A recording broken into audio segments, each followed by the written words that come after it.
Olá, seja muito bem-vindo ao seu programa Manhãs na TV, um programa que eu acompanho sempre de segunda a sexta-feira. Nós trazemos sempre o melhor da cultura e tradição portuguesa e também projetos fantásticos que os nossos convidados trazem até nós. É sempre um gosto fazer parte da sua manhã, é sempre um gosto estar consigo e trazer-lhe uma manhã bastante informativa, uma manhã bastante tranquila, uma manhã bastante alegre para que você inicie o seu dia da melhor forma. E nós estamos um pouquinho por todo o mundo, através da Curiacos TV, pela internet, você consegue nos sintonizar em qualquer parte do mundo onde você estiver e também estamos no Norte de África e em toda a Europa através do satélite Hispasat. E também estamos nos nossos canais nacionais, portanto é sempre um gosto estar consigo de manhã, fazer parte do seu dia, dar início a um programa fantástico que nós temos para si. Hoje nós temos dois convidados, dois temas. Vamos estar à conversa com o Dr. João Martins, ele é osteopata, vamos conhecer um pouquinho o seu percurso e também falar acerca das coisas fantásticas que ele tem estado a fazer. E também vamos estar depois na segunda parte à conversa com a doutora Carla Leão. Ela é fisioterapeuta e nós vamos falar um pouquinho acerca da fisioautonomia. Portanto, um programa fantástico com dois convidados, dois temas, coisas muito boas que nós temos para si. Se você está e diz, eu também gostaria, tenho um projeto, também tenho algo que faço e também gostaria de ir aqui, de ir ao programa convosco, é um gosto recebê-lo, é só vir ter connosco através, por exemplo, entrar em contato connosco, aliás, pelo nosso e-mail, manhãsnatv@gmail.com, também através do nosso contacto telefónico e através de mensagem privada no Facebook. Não perca a oportunidade de trazer o seu projeto até nós. Nós, se ele é importante para si, ele também é importante para nós e nós gostamos muito de conhecer o seu projeto. Se já cá esteve e gostaria imenso de voltar a vir cá novamente porque o seu projeto já cresceu, porque já tem coisas fantásticas que já estão a acontecer e nós ainda não sabemos, então, olha, também pode voltar a vir aqui ao nosso programa porque esta casa é a sua casa, portanto, é sempre um gosto recebê-lo. E sem mais demoras, nós vamos então dar início ao nosso programa, vamos falar com o nosso convidado. Gostava de o conhecer um pouquinho melhor? Gostava? Então vamos então.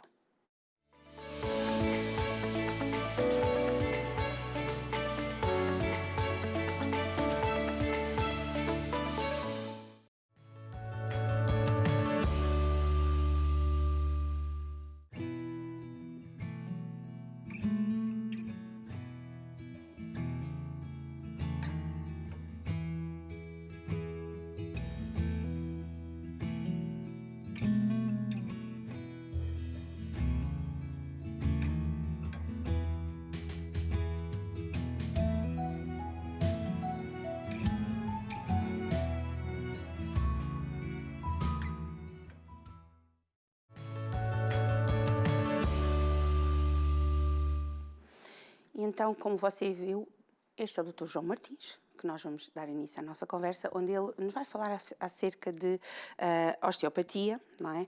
E de tudo aquilo que envolve um pouquinho da sua caminhada. Bom dia, Dr. João. Olá, bom dia. Obrigada por estar aqui connosco. Muito grato pelo convite. Dr. João, nós podemos ver ali que estava a fazer algum dos exercícios que são necessários fazer quando temos uma situação de lesão, não é? Mas eu queria começar perguntando-lhe como é que surgiu este gosto por esta área? Bom, eu estive durante algum tempo no Exército, onde ocorrem algumas lesões, não é? O meu pai é fisioterapeuta, portanto isto conjugou-se aqui um bocado. Eu ia sair, passado uns anos, e tinha que sair do Exército e tinha que seguir um caminho profissional. E foi o meu pai que me incutiu isto, incutiu esta ideia.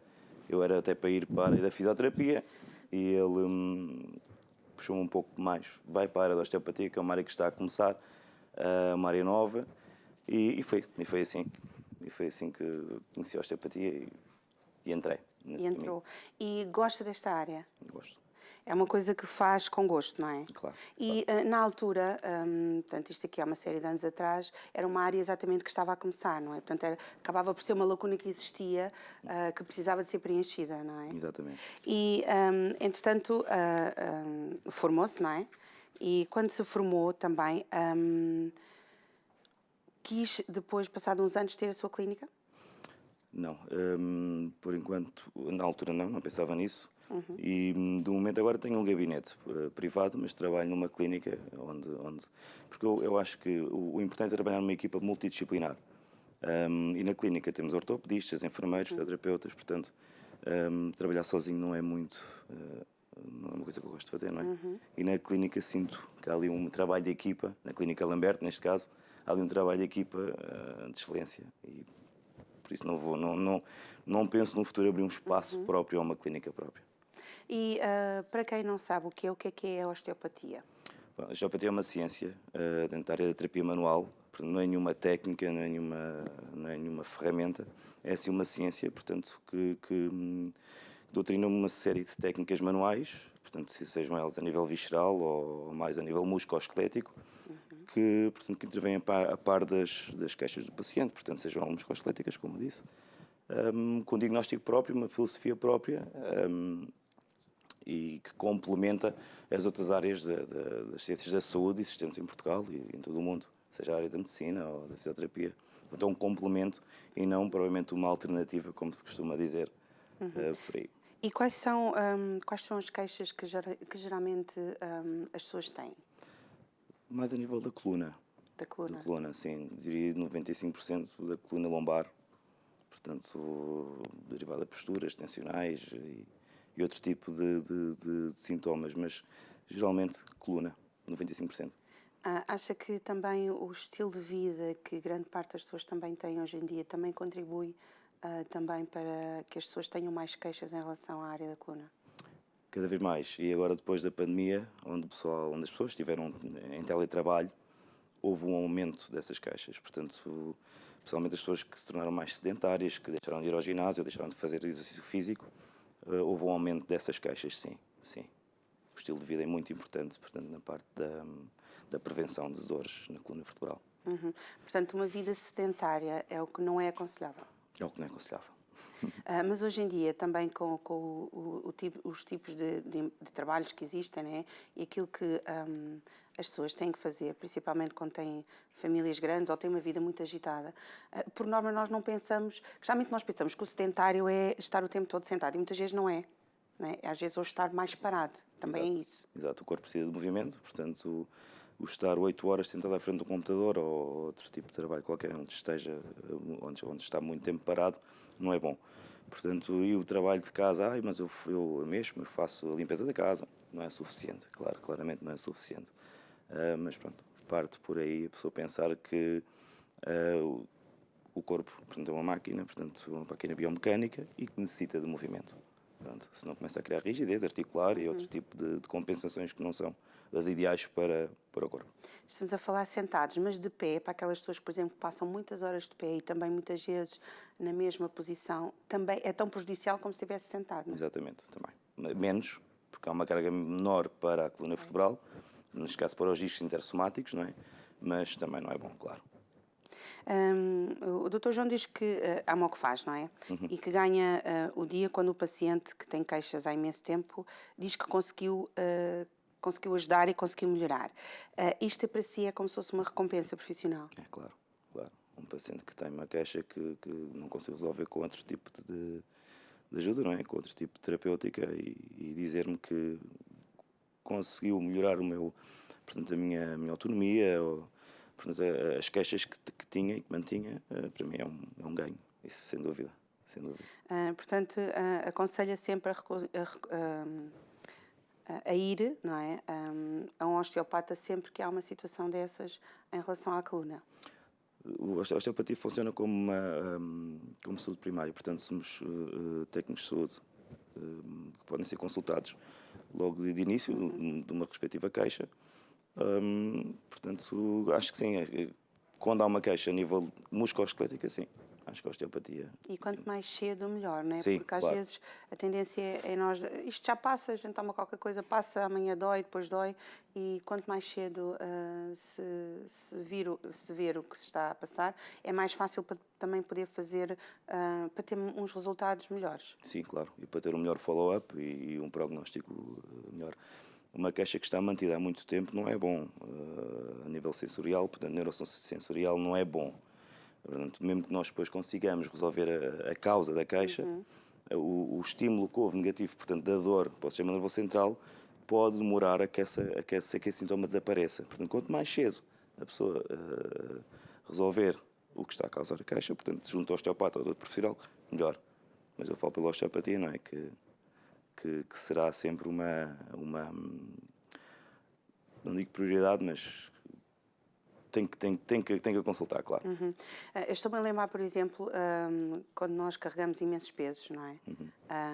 Ou quando andamos com os filhos ao colo nos aqueles primeiros anos de vida, que é aqueles anos super espetaculares, que a gente mete-os no porta-bebês e vai com eles para todo lado e com os sacos das compras e Exato. com tudo atrás.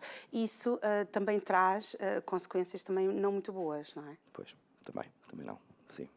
O peso, a forma como se faz os movimentos, portanto, neste caso, aquele famoso movimento que se faz de ir buscar o bebê ao berço, portanto, tem flexão anterior da coluna, e isto repetidamente, claro que isso não é favorável, portanto, seja uma pessoa que foi mãe há pouco tempo, como uma pessoa que trabalha e que levanta pesos dessa forma. E grande parte do seu percurso profissional, o Dr. João atuou na área do desporto, não é? Em que clubes é que já esteve presente? Belenenses, depois tive clubes mais pequenos, mas estive no Belenenses e o último clube com quem colaborei foi o Casa Pia Atlético Clube, que é um clube que, além de ter o nome Casa Pia, portanto é um clube a nível de solidariedade social com um nome muito importante na área do desporto, foi a casa-mãe do futebol e do desporto em Portugal, e com o qual tenho inúmeras experiências. Colaboro agora externamente, mas é um clube com grandes ligações. Eu também fui estudante da Casa Pia de Lisboa, portanto, aluno. Logo guardo grandes recordações daquele clube. Eu saí há pouco tempo, saí em janeiro, porque não tinha condições de disponibilidade. E pronto. Sente saudades? Sim. Eu trabalho, como eu digo, externamente, na clínica damos acompanhamento aos atletas, mas estando ali no futebol, eu estava ligado diretamente ao futebol, é diferente estar no campo, não é?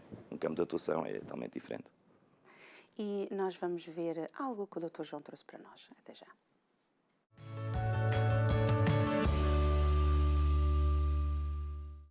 Vamos lá ver onde é que está. Há mais sítios que tem, mas realmente dividimos aqui coxa, não é? Dentro do canto sabemos que está aqui. Não, está bem. E já é doloroso sempre sem ser. Já é sensível sem ter nenhuma patologia. Portanto, com o bursito. Imagina, não é? Vamos lá.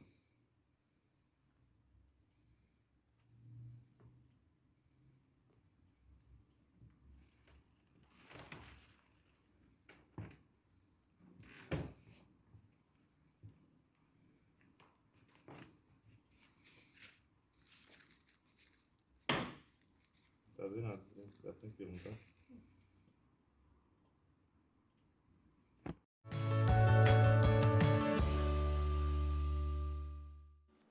Dr. João, pode-nos explicar um pouquinho o que é que nós vimos aqui neste vídeo? O que nós vimos foi uma técnica, realmente uma ferramenta que pode ser utilizada por o terapeuta manual, portanto, que é chamada mesoterapia. Neste caso, mesoterapia homeopática, porque estamos a utilizar produtos homeopáticos ou homotoxicológicos, portanto, que são basicamente ausentes de efeitos secundários e adversos, que atua bastante na área da dor. Portanto, neste caso, estamos a tratar ali, a simular uma bursite trocantérica, que é uma patologia também comum. Isto era uma aula, portanto, uma formação dedicada e direcionada para profissionais de saúde. E é uma técnica extremamente segura e que cada vez é mais procurada, seja aqui ou internacionalmente. Portanto, aquilo que acabamos de ver era mesmo uma aplicação, uma certa determinada área. Porque o Dr. João também faz formação, também faz, e a gente já lá vamos um pouquinho mais à frente falar acerca disto. Na clínica do Lambert, quais são os serviços que presta exatamente nesta clínica? Sou apenas osteopata, portanto dou consultas de osteopatia. Além da osteopatia de adultos, trabalho também com crianças, portanto tenho a formação em osteopatia pediátrica e neonatal. Portanto, temos ali um bocado a mistura de adultos, portanto, desporto, com a parte da pediatria também. E na parte da pediatria também apanha crianças na área do desporto também? Também. Elas não têm tantas queixas assim? É mais recorrente haver queixas na parte dos adultos no desporto? Não, crianças também, principalmente na fase entre os 10, 15 a 16 anos, que é aquela chamada doença de crescimento, Sim. síndromes de crescimento, bem também. Portanto, e algumas alterações a nível mecânicas também, que podemos corrigir ali na altura. Os pais parecem preocupados, os treinadores também referem que o atleta jovem não está ali qualquer coisa que não está bem. Então nós fazemos essa avaliação. Eu faço essa avaliação na clínica. E gosta mais de trabalhar com a parte das crianças ou com a parte dos adultos? um misto. Eu acho Gosta que dos dois? gosto dos dois, sim. Não fazia um sem o outro, portanto, só de crianças ou só adultos, ou só desporto, não faria um sem o outro, sim. Quais são os dias em que podemos encontrar o Dr. João na clínica? Na clínica à segunda, sexta e ao sábado. Segunda, Ok. sexta e ao sábado, para já. E para conseguir marcar, como é que o podemos fazer? Basta consultar o site da clínica ou escrever no Google Clínica Lamberto, aparece. Surge logo o contacto e consultam o site e estão lá o contacto logo. O Dr. João também é formador numa empresa ligada à saúde e ao exercício. Uhum. E como é que tem sido essa experiência? Muito positiva. Desde 2014 colaboro com a BioWiser, que é uma empresa de excelência a nível de formação profissional para profissionais de saúde, formação contínua. Todos os profissionais de saúde têm que se manter atualizados. Portanto, e a BioWiser, neste caso, não falo por eles, estou a falar por mim, não é? Mas aquilo que faço lá é, portanto, a atualização de conhecimentos. E neste caso, aquele vídeo que acabamos de ver era um dos cursos que a BioWiser fornece aos profissionais de saúde, que é a mesoterapia. Portanto, desde 2014 colaboro, já há alguns anos e tem sido corrido extremamente bem. Acha que é importante o profissional de saúde estar sempre atualizado, porque as coisas estão sempre a mudar e mudam à evolução da luz quase, não é? Portanto, é necessário estar sempre atualizado também porque as pessoas têm sempre muitas situações menos boas para se tentar solucionar, não é? Exato. Não, a evidência científica também vai se utilizar, não é? Quem faz a investigação diz que naquele quadro clínico que há uma técnica melhor ou que há uma evidência melhor do que a outra, portanto, ou então aquela técnica que nós usávamos antes era mais prejudicial ou podia ser potencialmente prejudicial. Portanto, a investigação faz parte e nós temos que nos atualizar e estudar e isso aí faz parte, claro.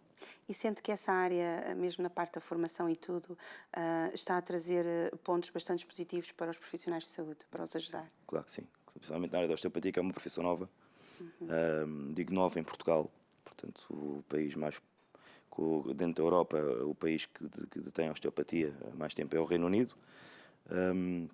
Nós ainda estamos um bocadinho em fase, não estamos em fase embrionária, porque já estamos na fase já dos 12 anos de idade, vá. Portanto, é muito importante que haja uma atualização de conhecimentos, claro. Mas não é tudo, Dr. João, não é? Porque o Dr. João desloca-se com frequência ao México para dar formação. Sim, sim. E quais é que têm sido os grandes desafios que têm encontrado no México? Olha, eu já fui 16 vezes desde 2016 ao México, portanto, dentro do país em si já fui 16 vezes. Portanto, as primeiras 2 vezes que lá fui encontrei ali não foi a barreira linguística por si só, mas a parte cultural, pronto, apesar de ser excelente, é um país excelente, é aquele choque, ok, estou no México e agora como é que isto vai ser? Isto não é igual à Europa, não é?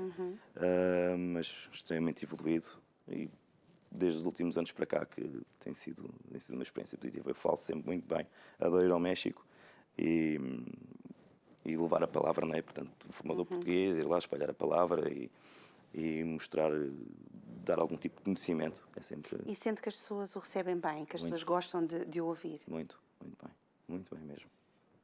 E nós vamos ver mais um vídeo que o Dr. João trouxe para nós.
Dr. João, o que é que nós podemos ver aqui neste vídeo? É uma técnica, portanto, isto foi uma formação no México, é uma técnica direcionada para a lombalgia, seja ela de origem discal ou não, em que são usadas aplicações interdérmicas, lá está, a mesoterapia homeopática, especificamente para aquela área anatómica, usando, por acaso, neste caso, foram 3 agulhas ao mesmo tempo, e com essa finalidade de diminuir o quadro de dor, mas é uma simulação também com alunos. Ok.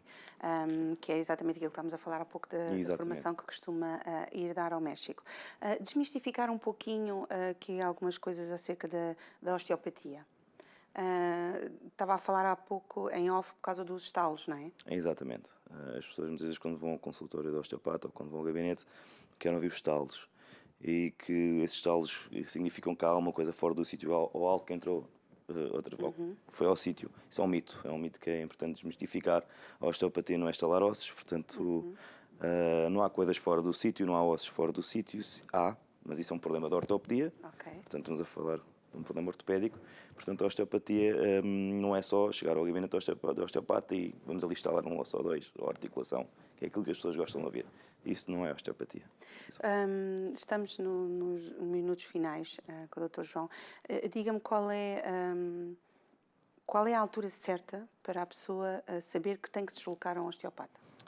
Ao fim de 3 ou 4 dias com queixas, em que o quadro de dor não diminua ou que diminua, mas aumente, portanto, esteja sempre naquele quadro em que aumenta, diminui, 3, 4 dias convém procurar ajuda. Convém procurar ajuda.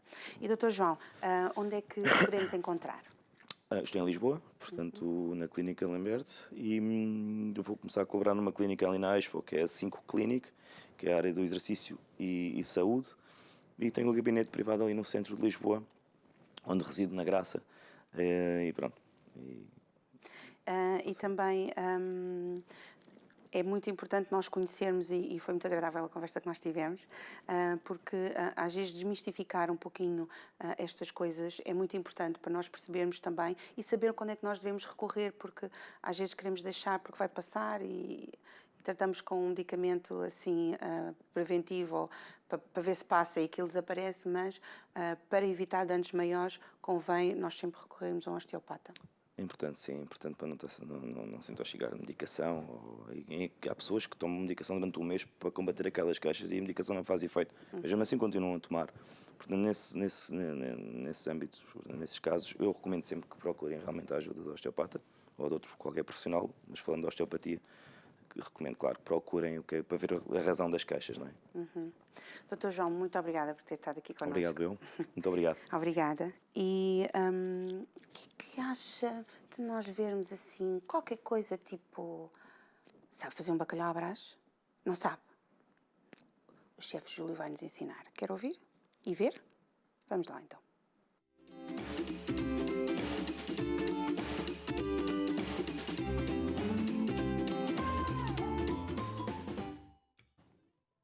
Olá, bom dia. Sou o chefe Júlio Fernandes, o chefe executivo do restaurante de bacalhau, tão conhecido dos nossos telespectadores, porque já passámos aqui manhãs muito agradáveis. Este programa é um programa que vai trazer dicas do chefe Júlio, são apontamentos de gastronomia baseados no peixe mais conhecido de Portugal. É isso, já adivinharam, o bacalhau.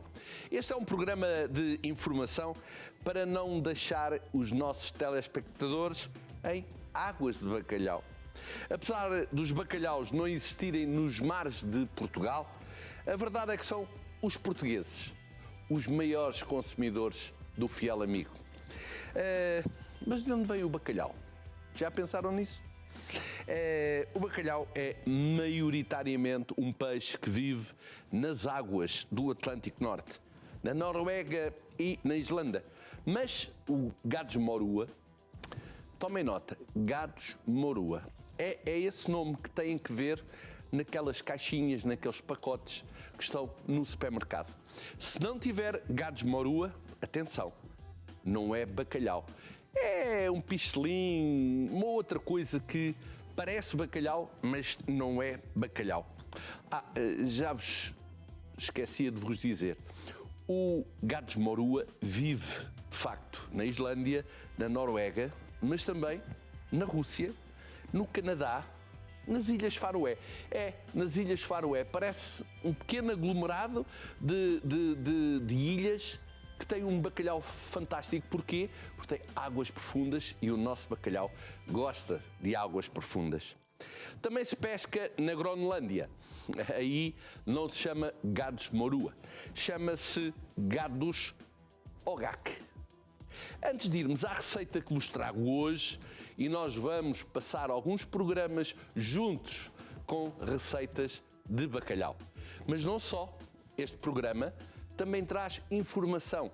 Informação baseada no bacalhau, mas não só. Porque o bacalhau não vai à mesa dos portugueses sozinho. Vai com legumes, vai com uma confecção esmerada em que junta o bacalhau, os legumes, os ovos. Muito daquilo que vamos aqui hoje falar. E queria-vos dizer algumas curiosidades do bacalhau. Porque este programa também é um programa de curiosidades. É um programa para estarem a tomar notas ou então depois puxarem atrás e ver o que se passou aqui. O bacalhau é um peixe que atinge um comprimento muito grande, às vezes nem têm noção disso, mas é vigoroso, é viver 25 anos se não for apanhado nas redes ou no anzol dos pescadores. Sabem que a pesca do bacalhau já foi muito dolorosa e os portugueses foram os maiores a pescar bacalhau. Partiam daqui para o norte e tinham uns barcos grandes, um deles o mais famoso, o Crioula, e depois, quando chegavam à Islândia, o que é que acontecia? Partiam para o meio do mar, nos barcos pequeninos, e esses barcos levavam a que eles estivessem durante 10, 11, 12 horas no mar, sozinhos. Sabem, até se conta algumas histórias, algumas curiosidades. O primeiro dos pescadores que pescava, não um bacalhau, uma lula. A lula é o peixe que o bacalhau gosta mais. E então, quando era assim, todos bebiam um copinho de quê? De um aguardente. Porque naquele tempo, atenção, aquilo era frio, chovia e as pessoas, algumas delas, morriam porque a tempestade aparecia quando menos se esperavam. Sabem quanto é que pode medir um bacalhau? É isso mesmo, 1,5 metro e pode pesar até 90 quilos. O bacalhau tem uma fisionomia, não é uniforme, tem uma cabeça grande. Sabem que eu costumo fazer este programa com uma outra linguagem na escola, para os nossos jovens aprenderem o que é o fiel amigo. O bacalhau saboreia-se até à última lasca. Por isso, o bacalhau tem várias dimensões quando vocês vão ao supermercado. Podem comprar o miúdo, o corrente. O que é o corrente? O corrente vai do meio quilo ao quilo. O crescido, que vai até 2 quilos. O graúdo, entre 2 e 3 quilos. E o especial. Como já viram, isto vai ser uma aula sobre como saborear o bacalhau, como comprar o bacalhau e, o mais importante de tudo, é de facto nós fazermos culinária com bacalhau. O inverno e a primavera são o tempo em que o bacalhau mais se reproduz. Nós vamos falar num próximo programa no tempo e na dimensão da procriação dos bacalhaus. Por isso é difícil que o bacalhau acabe. Sabem porquê? Cada postura, cada bacalhau fêmea chega a atingir 4 milhões de ovos. Então, a nossa receita de hoje é o quê? A nossa receita de hoje é sobre bacalhau à Brás. Qual é o bacalhau à Brás? O bacalhau à Brás é aquele que é o bacalhau de Lisboa. Aquele bacalhau que as pessoas gostam muito. No de bacalhau É o restaurante que eu estou à frente. É um restaurante que tem clientes que gostam muito de bacalhau. Portugueses, estrangeiros, e dos estrangeiros, os brasileiros são aqueles que mais frequentam o de bacalhau. Sim, digo-vos, todos sabem, mas o de bacalhau é no Parque das Nações. Então vamos à nossa receita do bacalhau. A nossa receita inclui cebolas, alhos, azeite, salsa, cebolinho e o bacalhau. Naturalmente, o bacalhau não podia faltar, e ovos. Mas também há quem faça o bacalhau à Brás sem bacalhau. Estamos a falar de aproveitamentos, de vegetariano, de carne à Brás, de frango à Brás, etc. Olhe, tome nota. Descasque, lave e corte as batatas. Primeiro em rodelas, depois fininhos, assim, uns palitos. Frite muito bem, porque depois nós vamos juntar a uma cebola que vai naturalmente, vamos desfiar o bacalhau, depois descascamos as cebolas em meias luas e com os alhos picados a louro em azeite com folhas de louro. Esprema bem o bacalhau, que é para não ficar água. E agora digo-vos que numa tigela bate os ovos, como se fosse fazer uma omelete. Junto ao bacalhau as batatas e as cebolas. Veja se o sal é suficiente, porque o bacalhau à Brás é de facto um prato que é de Lisboa. É um prato que os portugueses se habituaram a consumir muito. No de bacalhau, o primeiro prato, aquele que mais se vende, é o misto de bacalhaus, aqui na Coriacos. Já trouxemos o misto de bacalhaus, já trouxemos as pataniscas. Tome nota, um dia destes vou-lhe dar a receita das pataniscas, porque a receita das pataniscas é de facto aquela que mais se vende no de bacalhau. E pronto, hoje estamos quase a terminar as nossas dicas. Vamos em próximos programas acompanhar as dicas do chefe Júlio e até lá tenha um excelente dia. Deixo-vos ficar com algumas curiosidades. Uma fêmea de bacalhau pode produzir cerca de 3 a 4 milhões de ovos de uma vez só. O bacalhau pode viver mais de 20 anos e pesar até 90 quilos. O bacalhau é um animal carnívoro.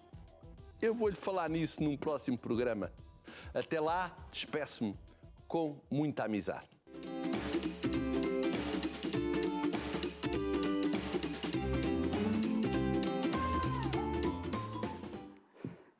Você sabe que o nosso chefe Júlio, não é? Nunca deixa as coisas pela metade, portanto, conhecer a história do bacalhau que nós hoje aprendemos aqui com o nosso chefe Júlio.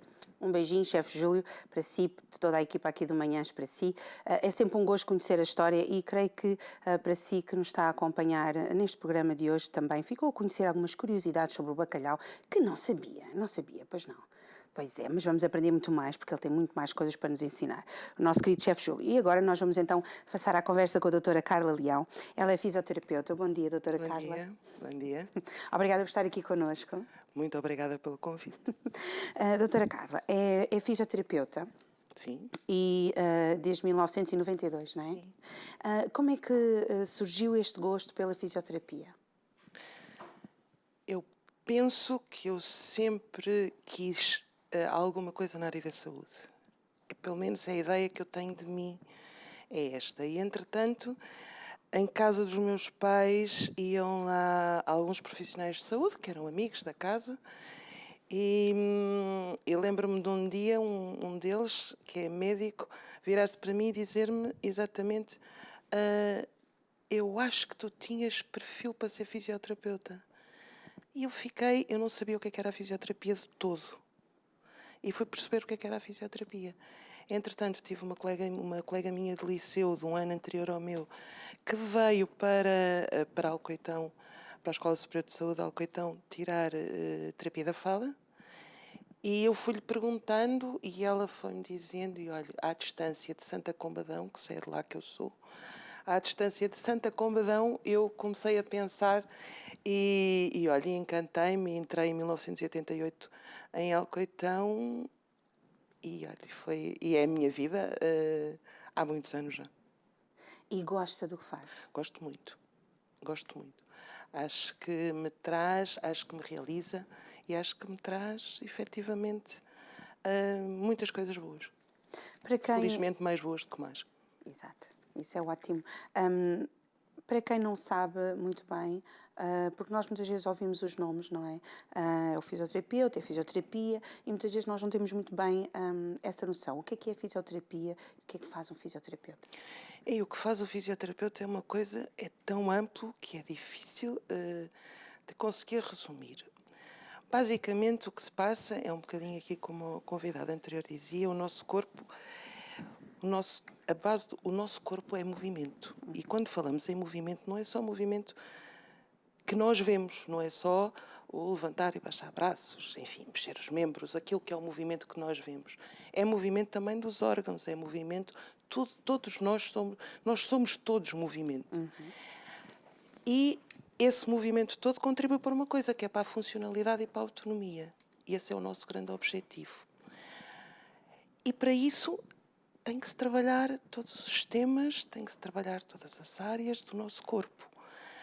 E por isso nós temos uma série de especializações, uma série de áreas que trabalhamos, desde a neurologia, da neuromuscular, da neurologia, à cardiorrespiratória, à musculoesquelética, enfim, uma série de áreas, desde a pediatria à geriatria e ao adulto, sem ser geriátrico, e nas várias fases, desde a prevenção ao tratamento, à reabilitação, que é o eterno erro, quer dizer, fisioterapia é reabilitação. Não, fisioterapia não é reabilitação. Nós trabalhamos em todos os tempos, em todos os níveis, e mesmo no doente agudo e no doente crítico. E temos uma atividade muito diferente em cada uma destas áreas. Não é? Com certeza que sempre centrado naquilo que é a condição clínica do doente.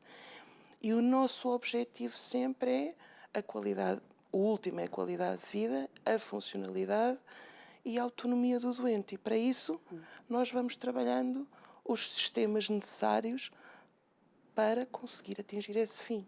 E, portanto, e cada vez é mais abrangente e cada vez nós atuamos em áreas, porque a evidência vai nos mostrando que há outros caminhos que podemos seguir também. E eu penso que há aqui, às vezes, um pensamento um bocadinho redutor do que é a fisioterapia, que é a primeira situação da reabilitação. Nós também somos profissionais de reabilitação, mas há outros. E depois as áreas. Não é? As pessoas, às vezes, não nos conseguem imaginar. Eu trabalhei anos numa unidade de cuidados intensivos de respiratória. Foi das áreas que eu mais gostei de trabalhar. Gostei muito. É uma área também que os profissionais de saúde também têm que saber gerir muito bem os seus próprios sentimentos, não é? Muito. E nós trabalhamos com a fragilidade do outro e trabalhamos com a vida do outro. E às vezes não é fácil, em algumas situações, distanciarmos. Então, quando trabalhamos no limite da vida, por exemplo, quando trabalhamos em cuidados paliativos, nós trabalhamos muito em cuidados paliativos, trabalhamos no final, não é? Trabalhamos no final da linha. E que temos um doente à nossa frente que está muito fragilizado, tem noção de onde é que está, tem noção do que lhe está a acontecer. Com certeza que é muito complicado gerir estes sentimentos, porque, como eu costumo dizer aos meus alunos, uma coisa é a Carla Leão, outra coisa é a fisioterapeuta Carla Leão, e elas não se devem misturar. Porque no dia em que elas se misturarem, eu perco o discernimento de avaliar o meu doente e de intervir. Mas sou eu que lá estou. E não é fácil, às vezes, de gerir. Às vezes, no momento, estamos e parece que temos ali uma capa, há ali uma barreira, e depois é quando nos fechamos e quando estamos sozinhos ou estamos com a equipa, que às vezes tudo desaba. A população às vezes também não tem noção disto. acha que nós somos muito frios, todos os profissionais de saúde que lidam com estas situações, somos frios. Temos que ser, temos que nos defender, se levássemos, e naquele momento temos que ser, porque para agir temos que ser objetivos, para avaliar e para intervir. Tem que ser quase imparciais, não é? É mesmo. E não pode haver sentimentos ali à mistura, porque senão perdemos a objetividade. E se cada um pensar que tem que tratar da sua mãe, percebe que não tem grande objetividade, porque está lá o sentimento. Ok? Há coisas que eu não faço à minha mãe porque tenho medo de magoar, ou tenho medo de errar. E, portanto, ali não pode estar... Há situações em que o sentimento não pode estar lá. Temos este muro. Está lá atrás. Ele depois vem. Porque acho que ninguém lida bem com o mal-estar dos outros e com, enfim, condições clínicas complicadas. Mas temos... não é fácil. E lidar, então, com aquela dimensão que as pessoas mais conhecem, acho eu, ou pelo menos que conhecem, que é lidar, por exemplo, com a deficiência, com a perca da funcionalidade. Não é o outro que está à nossa frente está a viver, então, na fase aguda, está a viver momentos muito complicados. E que nós temos que assumir aqui o papel do fisioterapeuta ou do profissional de saúde com várias valências. Para isso, também é verdade que nos socorremos da nossa equipa, não é? E que devem lá estar o resto dos profissionais para nos ajudar e para ajudar o doente. Falando em fisioautonomia, onde é que ele se situa e onde é que podemos encontrar isso? A minha clínica, a fisioautonomia, ela está nas Laranjeiras, em Lisboa. Ali entre as Torres de Lisboa e a Loja do Cidadão. É ali a nossa clínica. E quais são os serviços que nós podemos encontrar na sua clínica? Em termos da fisioterapia, acho que todas as áreas, o que é que acontece? Nós fomos 2 fisioterapeutas que abrimos a clínica e o que temos é uma rede de profissionais que, se eu precisar de determinada área ou determinado profissional, eu chamo. E, portanto, dentro da fisioterapia, todas as áreas, desde a pediatria aos adultos, e todas as áreas, desde o doente mais agudo ao doente mais crónico, com certeza que agudo, não estou a falar em aguda fase hospitalar, ok? Com certeza que não. E depois temos outros profissionais, temos terapeuta da fala, temos terapeutas ocupacionais, temos psicólogos, temos osteopatas, temos médicos que vão lá de uma forma mais regular, e depois temos uma enfermeiro, mas depois temos outros profissionais que vão à clínica sempre que necessário. A sua clínica está aberta desde 2016. 2016. Porquê que achou que queria abrir uma clínica sua? Esta é a segunda. Eu tive, em 1994, eu abri uma clínica de fisioterapia convencionada, ou seja, nós tínhamos acordos com os subsistemas de saúde. Na altura era a única coisa que existia, não havia outro formato, e, portanto, nós abrimos uma clínica de medicina física e reabilitação. E tivemos serviços convencionados, e a determinada altura, em 2009, nós decidimos vender a clínica, porque não me dava resposta àquilo que eu acho que é um serviço com qualidade e personalizado. Porquê? Porque os subsistemas, cada vez mais, e acho que isso é de conhecimento comum de todas, porque vem todos os dias na televisão, todos não, mas fala-se muito, os subsistemas cada vez pagam menos, e a determinada altura é incomportável ter uma clínica com qualidade a funcionar. A única hipótese é ter muitos utentes. Portanto, vai-se pela quantidade e não pela qualidade. E isso é qualquer coisa que eu nunca quis fazer. Experimentei e disse que não era aquele modelo para mim. A nossa clínica, enquanto pôde funcionar com qualidade, eu estive lá. Em 2009 eu disse, não, chega. Dissemos, e encerramos. E depois também havia aqui outras situações, de outros sócios que tinham outros projetos e, portanto, achámos que era melhor. Em 2016, decidimos abrir. Eu tive aqui um tempo também, depois tive a parte académica toda a funcionar, não é? Todo o processo académico, o meu percurso longo académico. E em 2016 achámos que estava na altura de abrir uma unidade privada de saúde, portanto não é convencionada, não tem convenções, portanto estamos a falar só de setor privado, em que temos o nosso consultório e que trabalhamos de uma forma que eu acho que tem qualidade. E você tem um lema que é a saúde começa na prevenção. Foi o grande objetivo da fisioautonomia, porque havia aqui a maior parte das clínicas de fisioterapia estão viradas para o tratamento e para a reabilitação. E depois os serviços do Serviço Nacional de Saúde. A dimensão da prevenção tem vindo, infelizmente, ao contrário daquilo que, enfim, eu diria que quase todas as diretivas apontam, a prevenção tem vindo a perder espaço. Enfim, isso é uma dimensão mais política que eu gosto, mas é um outro debate. E então nós achávamos que essa área da prevenção, nomeadamente aquilo que é a prevenção terciária, que é quando a pessoa já teve uma condição clínica, já teve um problema, mas precisa de prevenir ou o agravamento da condição ou outras condições que possam ser decorrentes daquela. E esta dimensão, havia aqui uma falta. E nós pensámos que íamos abrir, porque eu gosto de trabalhar nessa área. E acho que é uma área importante.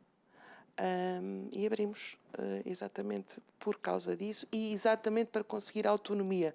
Por isso é que ela se chama fisioautonomia, que é exatamente com o objetivo último de dar autonomia aos nossos utentes.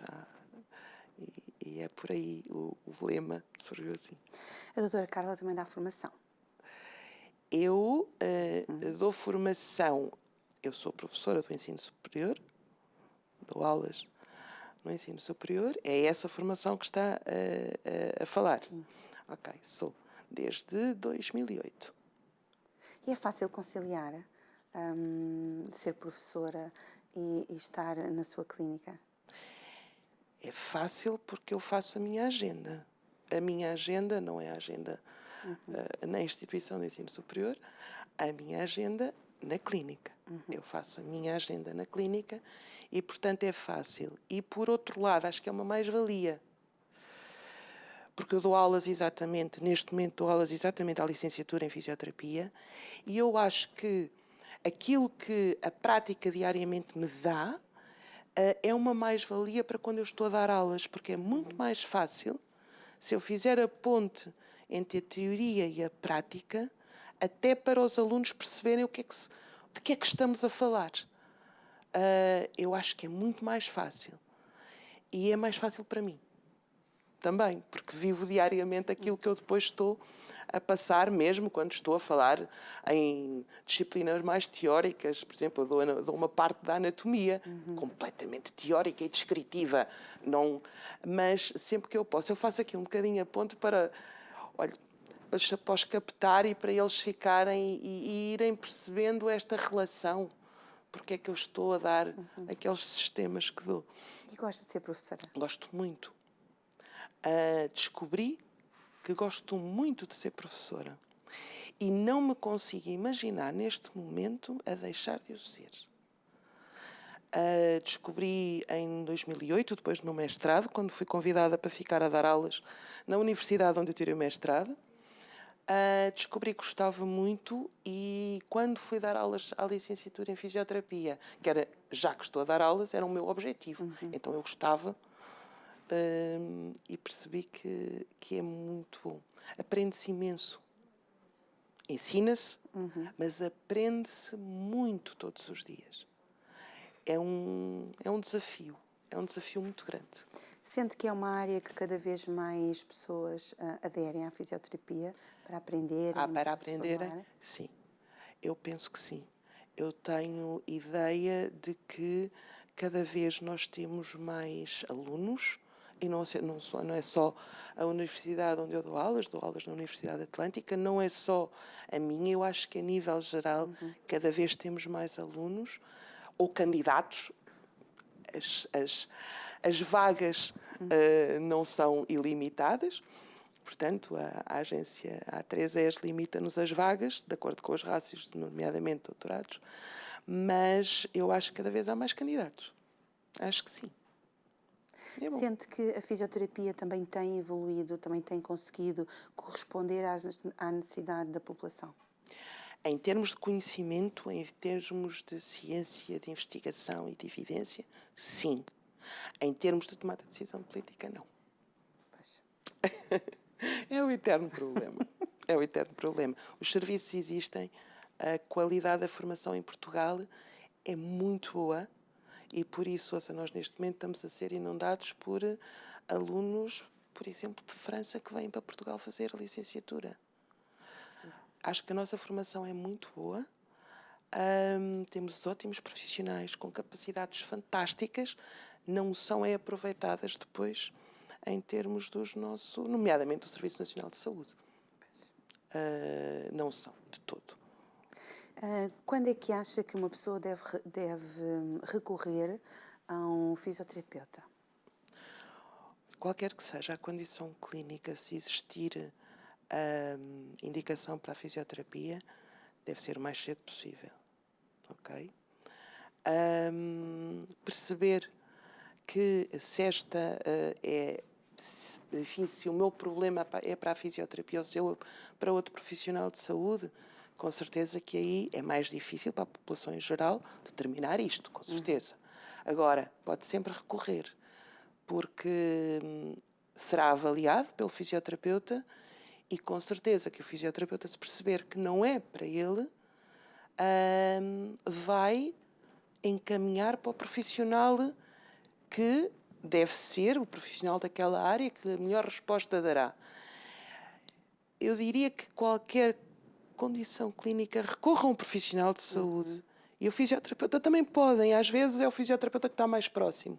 Vão ao fisioterapeuta porque ele irá avaliar a condição, irá dizer se for para si, ótimo, se for para outro profissional, ele faz o encaminhamento. Aliás, é uma das determinações que nós fazemos ao nível da formação dos fisioterapeutas, é exatamente a capacidade de perceber isto não é para mim e de conseguir dizer ao doente, então é para ali que tem que ir, inclusivamente dentro da fisioterapia. Eu posso não ser especialista daquela área, mas eu posso avaliar e sugerir outro colega. Portanto, qualquer coisa, vão ao profissional de saúde e ele avalia e determina. Doutora Carla, estamos no minuto final do nosso programa, mas antes de nos despedirmos, pode-nos dizer onde é que podemos encontrá-la? A sua clínica? A mim, a clínica, eu neste momento em termos clínicos só estou nas Laranjeiras, na Fisioautonomia. Fisioautonomia. É o único sítio em termos clínicos onde estou. Muito obrigada, doutora Carla. Obrigada eu. Obrigada. Obrigada. Bom dia. E espero que tenha gostado do nosso programa. Eu adorei. Tivemos 2 temas fantásticos. Ainda tivemos uma rúbrica acerca da história do bacalhau, muito interessante, com o nosso chefe Júlio. Nós tivemos a conversa com o Dr. João Martins, ele é osteopata, e também estivemos na segunda parte a conversa com a doutora Carla Leão, ela que é fisioterapeuta. Uma conversa muito interessante, onde nós estivemos virados para a área da saúde, onde nós aprendemos coisas fantásticas. E nós prometemos e cumprimos, trazemos sempre o melhor da cultura e tradição portuguesa e projetos fantásticos que os nossos convidados trazem. É sempre um gosto estar consigo aí desse lado. Queremos que você tenha um resto de um dia espetacular, muito bom, e que se quer saber e voltar a rever este programa, pode o fazer. Daqui a 2 semanas estará disponível no nosso canal do YouTube. Outros temas, outros convidados no nosso próximo programa, nós contamos consigo. Até lá. Tchau, tchau.